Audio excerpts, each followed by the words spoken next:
Here we are at the Modernen Galerie of Saarbrücken, and we present a work that is very special in your oeuvre, because you're originally a sound artist, and here we are presented, or we are confronted with an installation that is very sculptural, very space-oriented in a way.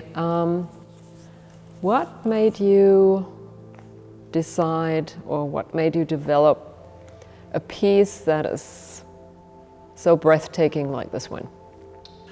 Well, the sculptural side, actually, a lot of my work involves sculpture as well as the sound that comes out of it. And that's always been an interest of mine, to find the meeting point where there are objects and there are sounds and they're inseparable, so that they depend completely on each other.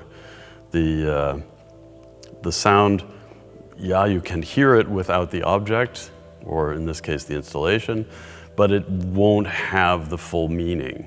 In this case, I was invited to do a solo exhibition in Brooklyn at Studio 10 Gallery by Larry Greenberg.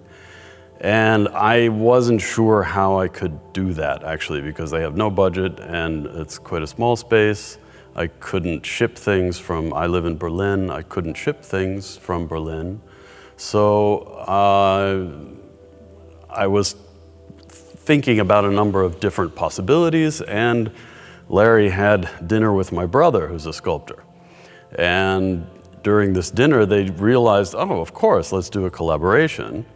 And we've collaborated on quite a few things before, so this was actually a natural way to do it. So my brother would be responsible for the physical aspects. We would discuss them together and throw drawings back and forth. And then in Berlin, I would be responsible for the sound elements of the piece. And then after that Brooklyn show, it started to grow. Almost all by itself. More elements appeared, and it made its way across the ocean to Magdeburg first, and then to ZKM. And now this is actually the first complete installation with all elements and set up the way it should be, with the right space around it and things. And you invite people to enter the space. You invite people to be surrounded by the sounds that we experience. And what is this experience? What does it refer to? Yeah, that's very important that people come in, because it's a multi-channel. There are many speakers. There are 4 above and 8 distributed around the bottom. So they're all individual channels. So sounds in this installation can be moved up and down and around. So it's a complete 360-degree immersive audio experience. So entering it is really important to really be able to hear that. The pleasure of the piece is wandering around in it. And that also changes depending which speaker you're next to. You may hear more of one thing or more of another thing. So there's some agency for the encounterer to actually change the composition as they're inside it. And what is it what we're actually hearing?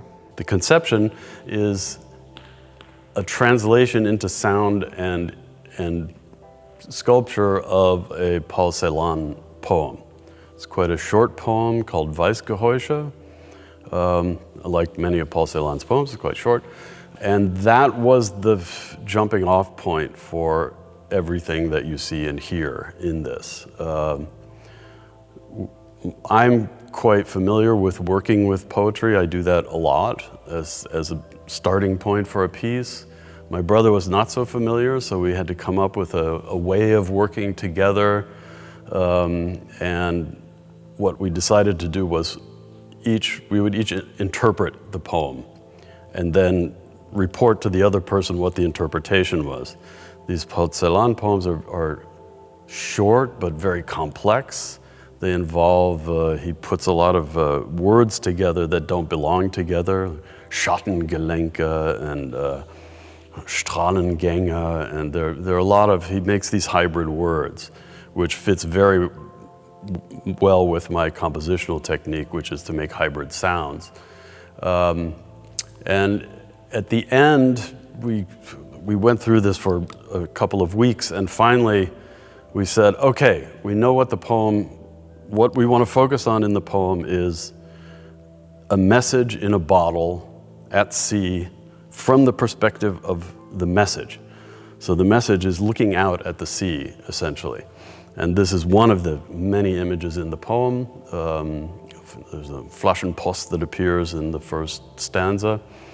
So that became our jumping off point. And then my brother said, well, yeah, but I can't make a huge bottle.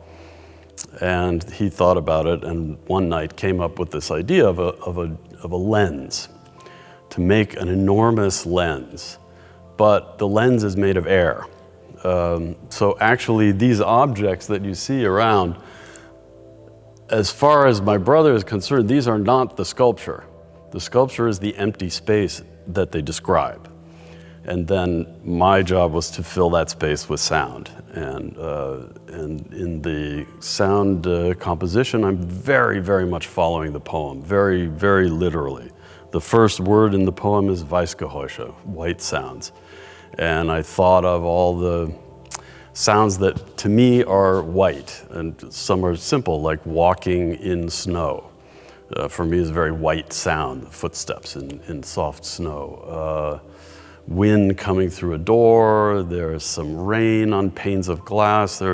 It's a wide, wide sound palette, and that's all spatialized and mixed together to really interpret the poem. It's almost like the poem is the score for the entire thing, for this entire experience. Then the title actually came from an 80s rock band called Per Ubu, and there was one of the songs of that band was "The Sea is a Big Green Lens," or that's the chorus, and that just immediately, both my brother and I were big fans of that band, so it just worked perfectly, and then that image was really clear to us, and we were able to work much, much better having this kind of clarity of the title and the image. And is there a reason why you used mirrors to cover the sculptures? Well, that was part of David's idea that this would make, somehow to have a reflective surface would describe this lens shape more, and also emphasizes the kind of optical side of what a lens is. It's something you look through. A bottle is also a lens. So that's where that originally came from. It turns out it works also very well for the sound. It does some very special things with all these reflective surfaces. The entire shape is actually if you think of the top of the lens as this, the bottom of it is this, and they fit, they're actually identical, top and bottom, but rotated and tilted. And this means that any speaker is pointed at a highly reflective surface. And that increases the phase information to be able to really hear the spatialization. And it really changes the sense of being inside it. Since you're working with a rather new medium, people might not be acquainted with, can you give people an advice how to use it in inverted commas, how they can get used to it, how they can play with it, how they can interact or enjoy it? I think, well, it starts with coming in, with entering. That's the first battle, I think, that anyone has in a museum. When you see a lot of objects close together, it's a little intimidating. But first to walk into it. maybe close your eyes for a couple of minutes and just pay attention to how the sound is moving. All the motion of the sound is also dictated by this poem. So there are many layers pointing to this Paul Celan poem. And then open your eyes, walk around inside it, lie on the floor, walk outside it. Also, a large part of what makes it are the reflections actually in these reflective surfaces. So if you look at one of them, you might see the reflection of one below, which is reflecting one up there. So you actually get these multiple images in all of these mirror surfaces, which very, very closely connect with the sound. So actually, there's sort of these miniatures in the macro, which the sound is also with these micro compositions that build and nest. Yeah, I would start with just stand in the middle, close your eyes for a minute or so. If you like it, open your eyes and wander around.